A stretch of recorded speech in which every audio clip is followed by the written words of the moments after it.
जिस दिन भी सीतामढ़ी और शिवहर का कोई व्यक्ति सामने आए, कैमरे पर आए और कहे ये देखिए मेरे भूमि का अधिग्रहण हो गया है रेलवे के लिए और ये देखिए मेरे खाते में पैसा आ गया है, समझ लीजिए रेलवे आ रहा है और आ गया है।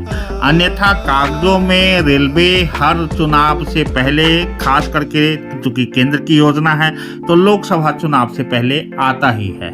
इसमें बहुत ज़्यादा हर्ष उल्लास की आवश्यकता नहीं है।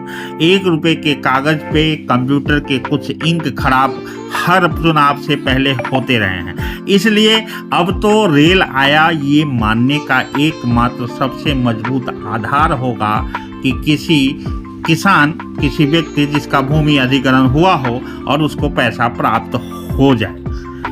कुल मिलाकर ये एक तरीका है, ऐसा तरीका जिससे जनता में वाहवाही पहले ही लूट ली जाती है। मैं कहता हूँ रेल अगर आ भी रहा हो तो तालियां बजाने की आवश्यकता क्या, कितनी देर बाद आ रहा है।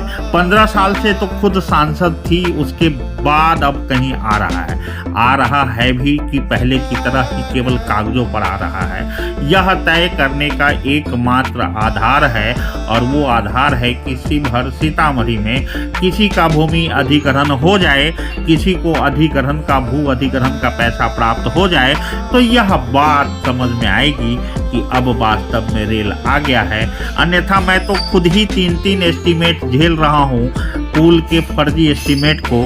ऐसे में शिवहर ने भी झेला है 2017 में रेल के फर्जी दावे को, चिट्ठियों को। तो अब ये चिट्ठी की रेल ना बनके वास्तव में रेल की चिट्ठी तभी समझी जाएगी जब किसी का भूमि अधिग्रहण होगा और किसी को पैसा वास्तव में प्राप्त हो जाएगा भू अधिग्रहण।